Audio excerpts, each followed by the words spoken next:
Welcome to Victims and Villains. If you guys are new to this channel, we create content specifically to talk about mental health through pop culture and introduce you to a couple cool flicks along the way.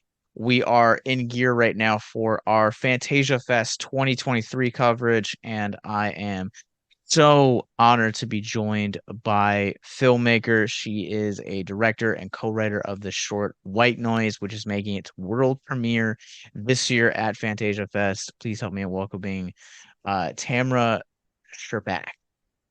Tamara. That's okay. Tamara, sorry, I'm so sorry. I'm terrible with names. No Uh, worries. No worries. I thought I got that. So, uh, tell us a little bit about this short. I really loved this short. I thought I was saying it a little bit before we started recording. I think this short is absolutely exceptional. From start to finish. But tell us a little bit about what this short is. Yeah, so White Noise is a psychological thriller that follows the life of Ava, who suffers from a debilitating hypersensitivity to sound, where sound is kind of a monster following her around in her entire life. And she's being gaslit by the medical system. No one can help her.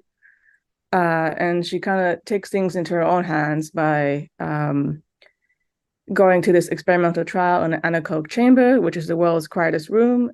She believes this chamber will be her salvation, but things quickly unravel and spiral out of control. But I won't spoil the ending.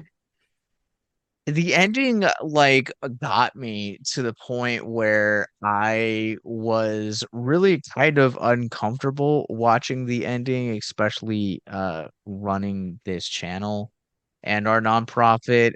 It's definitely an ending that's not for the faint of heart. But the and I'm probably gonna mispronounce this, but it is so Alva can she is diagnosed with a condition called misophonia. Am I saying that right? Misophonia. Yeah, so it's a personal story for the producer who brought me on board, and we created the concept and the world of white noise together. So Christina suffers from this condition of misophonia, and one of her goals in the making of this project is to spread awareness for these kinds of invisible illnesses, uh, and This create empathy and discussion around it. this is one of the reasons that I love film, and even more the reasons that I love DIY filmmaking and film festivals like Fantasia is because these are conversations that are detrimentally important to be having. And I had never heard of uh this condition prior to White Noise, and I'm really glad that White Noise put it on my radar. Um, but how did the creative process kind of start? I know that in the press release that I read, Christina talks about this being a really personal story. So how did the creative process of this kind of start between you and Christina? Well, I think we both realized that genre is the perfect vehicle to tell this story.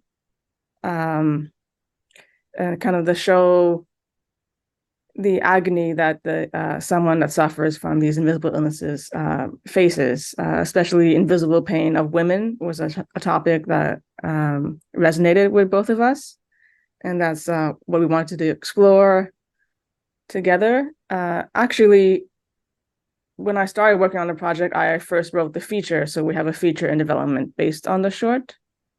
And then we got funding later to make the short film version first as a kind of proof of concept.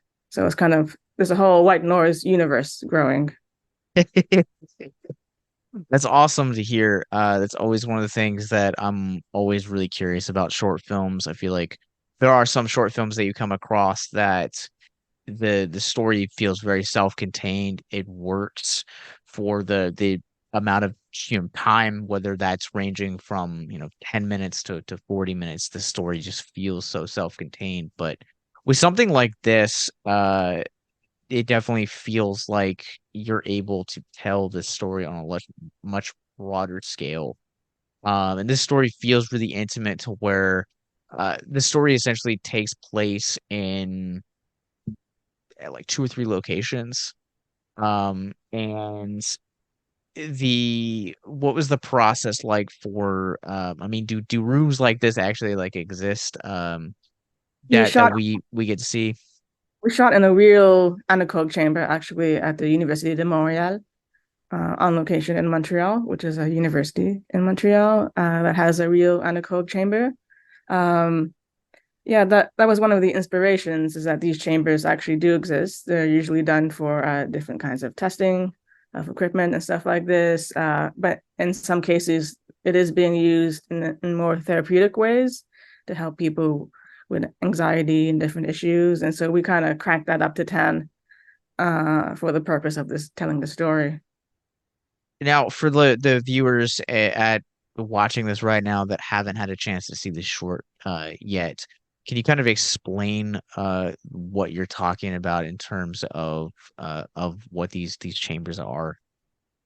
Yeah, anechoic chamber is a room like that's very, very quiet. I think I can't remember exactly the decibel levels, but it's less than what you would hear normally. So and there's a theory that if you stay too long inside one of these chambers because there's no echo, there's no sound, that you'll eventually start hearing the inner workings of your own body, your heart beating and different things. Sometimes people hallucinate different sounds or even imagery if they stay too long inside it.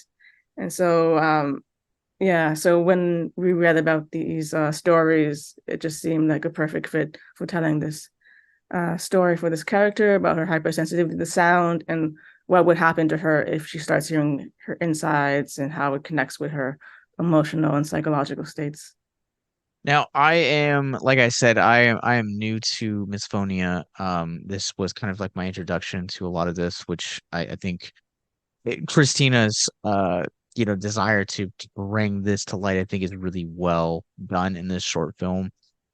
Now you're a Canadian filmmaker. We are in the States. Is this a are these kind of chambers, are they like exclusive to Canada, or do you know if they're kind of like all throughout the world? They're all around the world, and doing research for the writing process. We actually talked to one of the people who has the largest chamber, which is in the States. Okay. Um, I can't remember if it was Colorado or Minnesota, but it's yeah, it was super super fascinating to talk with him over Zoom because we were writing this during the pandemic. But yeah, I would love to Nice. visit that chamber one day. Maybe for the future we can film there. Yeah, I was gonna ask, like, did you guys have a chance to like actually like be on site for one of these chambers, or to like actually like experience what they were firsthand? Yeah, and in the location scouting process, we went to a variety of chambers before picking the one that we went with, and yeah, you definitely, especially with the lights off, you definitely feel quite a shift. Another aspect is that people can lose their sense of balance inside it because we use our Interesting. ears so much to kind of give us our Sure. balance that you kind of get a little destabilized when you don't have any sound around you. It's really interesting too to like hear you kind of talk about the creative process. Christina Salabia, I think is how you pronounce But her last name. Okay. But she is she's kind of the inspiration for this. She was your entry point. What was it like to kind of co-write the script between the two of you guys? Like, what was the relationship like, and what were some of the challenges that you faced as co-writers to kind of bring this vision to life? hmm. Well, at that point, I had already written a first draft of the feature, and we had spent such a long time kind of co-creating the concepts together. Um, Kind of interviewed her and got some questions of how her day-to-day life is like with misophonia, and that influenced a lot of the character aspects. And yeah, we kind of created this world and this character together. And then for the short, Christina took uh, a first stab at creating the world, and then I kind of went in and develop it further into what we see on screen. I love that. That's really cool. To kind of just hear the creative process behind it. And one of the things that I feel like works really well about this is not only the technical aspects of it, but also Ava's lifeblood, so to say. She is played by Bahia But here, Watson, Bahia Watson, who folks may know from The Handmaid's Tale, Star Trek Discovery. Can you kind of talk about the process of, because I feel like with this being such a personal story and a film that is being made with the extent I don't want to say exclusive purpose, but with the focus on being awareness of, kind of introducing people to misophonia. It like, can you kind of talk about the process of like casting and kind of some of the challenges you guys face there? yeah, casting our lead was very, very important because the film is so driven by the main protagonist, and we needed someone that could really pull off a wide range of emotions, especially when she's alone inside the chamber for a good portion of the short. And so we worked with a great casting agent, Jesse Griffiths, who put us in touch with Bahia Watson, who um, absolutely blew us away in the audition process. And she was 1000% the right choice for playing Ava in this short. She was absolutely phenomenal.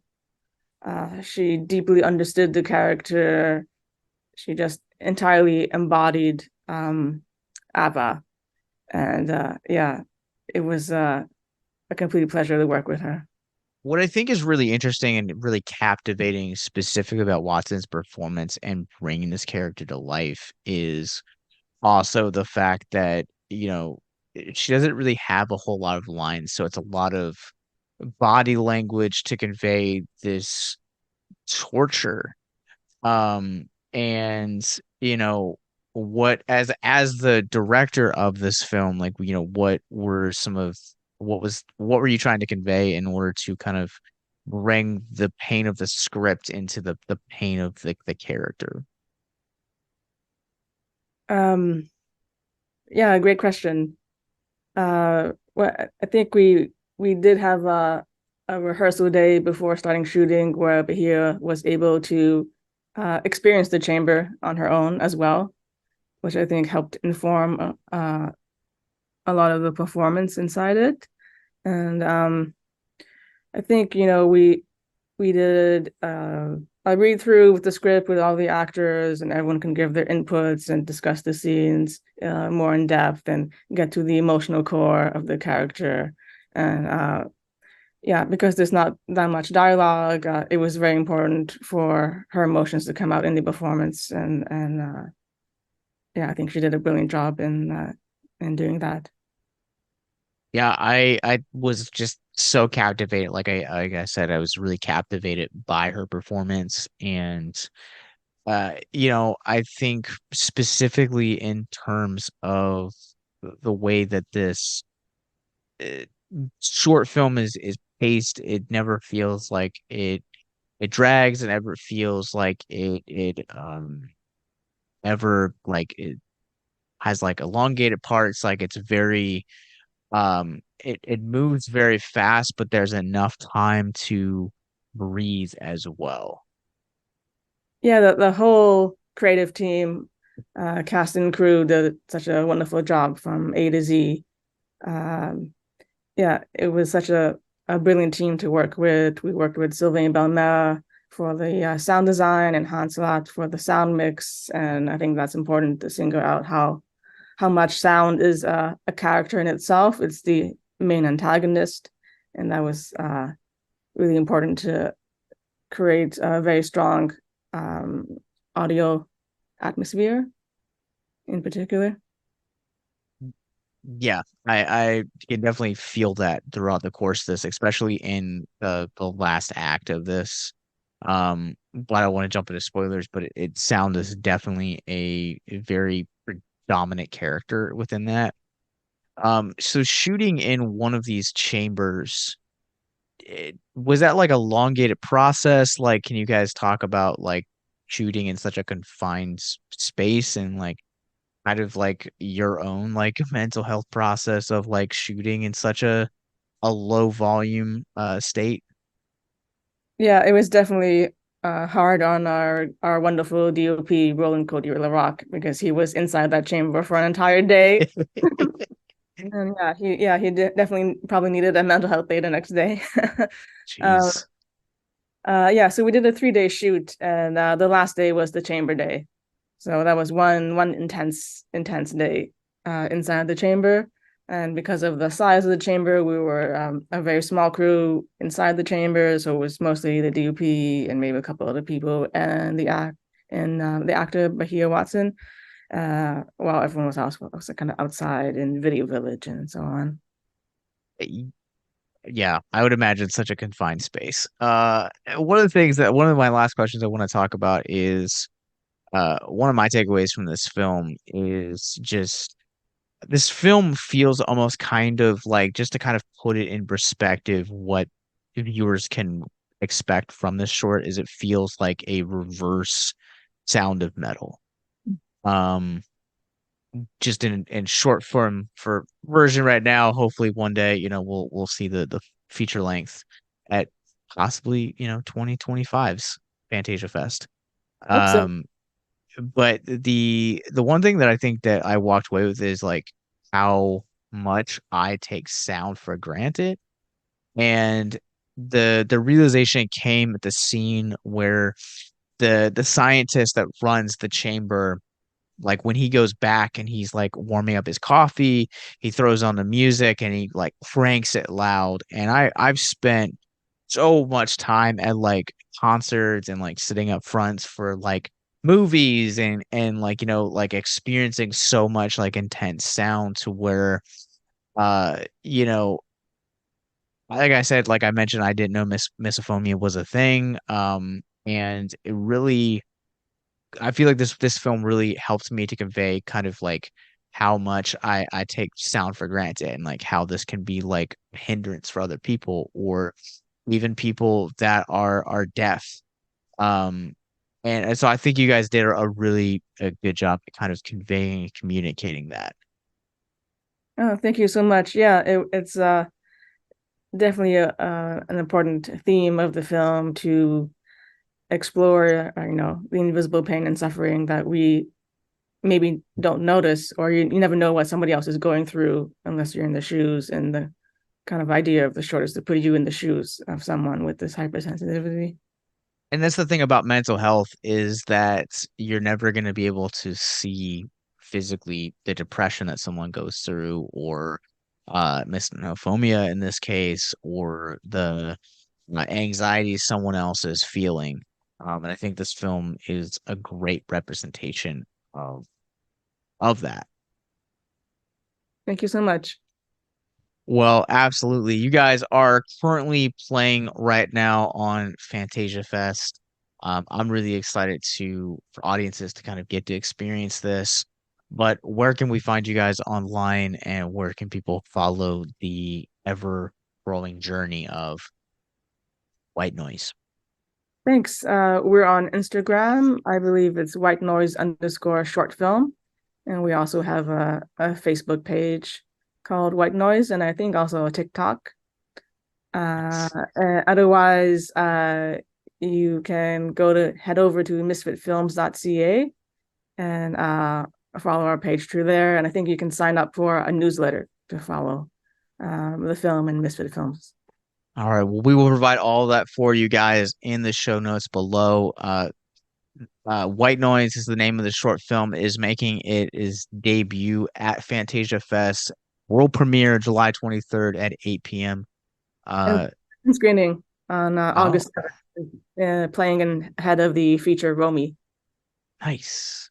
Yeah. All right. Well, I thank you so much for your time. And in the links down below, you guys will also find links to more of our Fantasia coverage, more podcasts, movie reviews, our Patreon, and most importantly, our mental health resource library. So until next time, remember to stay classy.